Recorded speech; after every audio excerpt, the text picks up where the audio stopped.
Wanita ini setiap hari sebelum keluar rumah menempelkan selotip di celah pintu. Ia juga menuangkan sedikit alkohol. Kemudian hari itu dia melihat bahwa selotip di celah pintu terbuka. Dia waspada mengeluarkan pistol lalu memasukkannya ke dalam keranjang pakaian. Pada saat dia membuka pintu, dia mendapati 3 orang pria di sana. Tapi Lucy tidak terkejut. Dia menyamar. Ia sedang menerima sebuah misi menangkap penyelundup narkoba. Sekarang bukan waktu terbaik untuk menyerang pelaku. Oleh karena itu Lucy menyamar menjadi seorang ahli kimia. Ia menginap di sebuah penginapan untuk memantau gerakan para pelaku. Dan agar mereka masuk umpannya. Pria yang berbicara adalah pemimpin penyelundupan. Dorio bekerja dengan sangat hati-hati. Dia melakukan pelacakan. Lucy tidak muncul selama lebih dari setengah bulan. Dia meminta bawahannya untuk mengambil pistol di keranjang pakaian Lucy. Setelah selesai semuanya, dia berniat untuk membawa Lucy pergi beberapa saat. Jadi Lucy berkata jika ia akan bepergian ia harus memakai mantel. Tidak masalah katanya. Lucy pergi ke kamar untuk mengambil mantelnya. Tak lupa ia juga menyelipkan pistol. Tapi sepertinya Dorio melihatnya. Dia melangkah maju dan menghentikan langkah Lucy. Ia bertanya apakah Lucy akan menelpon polisi. Lucy mengelak, dia mengatakan tidak akan menelpon siapapun. Bahkan pistolnya sudah diserahkan. Dorio tetap tidak percaya. Lucy berakting menyerah. Dorio meninggalkan ponsel itu di tempat tidur. Setelah itu mereka mengemudi, pergi ke sebuah gudang produk kimia tua. Ia mengeluarkan topeng dan menyuruh Lucy memakainya. Apakah ia berniat untuk merampok? Tentu saja Lucy tidak mau. Tetapi aturan tetaplah aturan. Jika kau ingin uang maka kau harus mengikuti seluruh prosesnya. Dia tidak bisa menghindarinya. Jika kau melakukan pemberontakan maka hidupmu dalam bahaya, ucap Dorio. Ia mengikutinya masuk ke dalam gudang. Seorang petugas keamanan ingin melakukan serangan balik. Lucy melihat situasi dan mengeluarkan pistol. Untungnya petugas keamanan paham dengan kondisi. Ia menghindari kecelakaan. Dengan cepat kami semua membawa bahan keluar gudang. Di tempat lain pihak kepolisian tidak dapat menghubungi Lucy. Tetapi mereka tetap bisa memantau lewat kamera pengintai gudang produk kimia. Lucy telah mendapat kepercayaan dari para penyelundup narkoba. Tapi mereka kebingungan mengambil langkah selanjutnya. Bahan baku pertama berhasil didapatkan. Tapi Lucy mengatakan butuh waktu semalam lagi untuk menyelesaikannya. Begitu mendengarnya ia langsung menodongkan pistol. Pengiriman ini perlu dibawa sebelum matahari terbit. Di bawah tekanan Dorio Lucy hanya bisa mengikutinya. Tapi ia terus berpikir. Saat ini beberapa orang mendorong produk masuk ke dalam truk. Lucy juga mengambil kesempatan. Ia mengambil ponsel dan mencoba menghubungi seseorang. Belum sempat menelepon, Dorio terlihat melangkah masuk. Karena Lucy hanya menghasilkan setengah dari target, ia membuat Dorio sangat marah. Ia mengatakan akan mencari karyawan yang lain.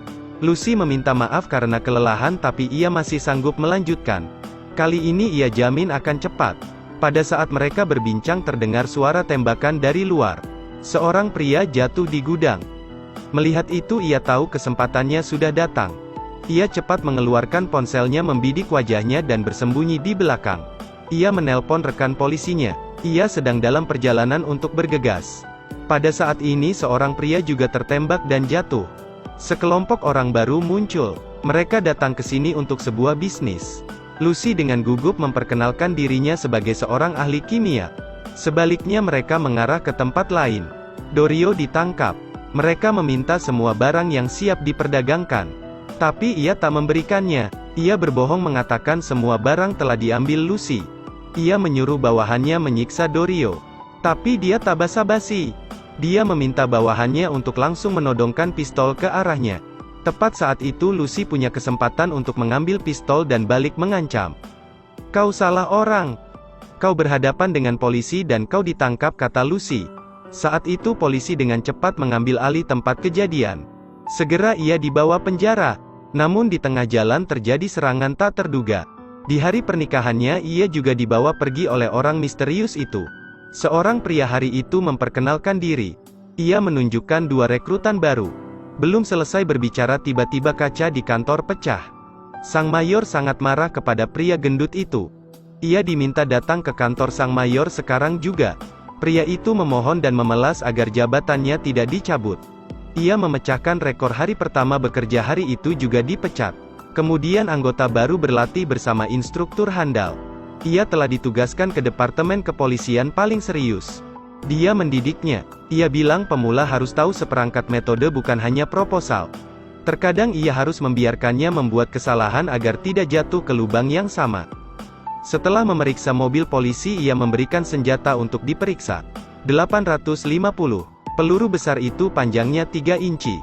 Tube viewfinder. Senjata ini memiliki 6 putaran. Konverter baja dan cetakan nama. Jika bos setuju, saya punya kebiasaan meninggalkan peluru di sini.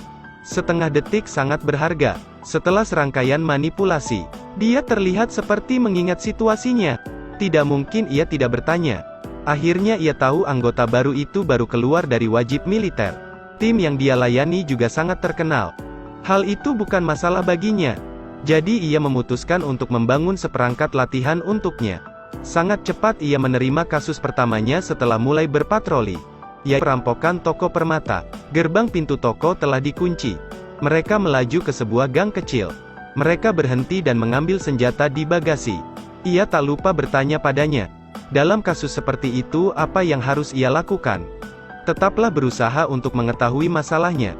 Atau kau bisa memanggil bala bantuan. Saat ini sirine peringatan berbunyi.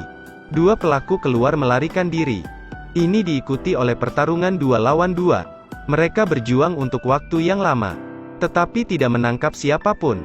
Departemen kepolisian harus melihat kecerdasan anggota barunya. Sekarang bala bantuan telah tiba, dan penjahat itu ditabrak mobil polisi. Polisi yang turun dari mobil saat ini menundukkan pelaku.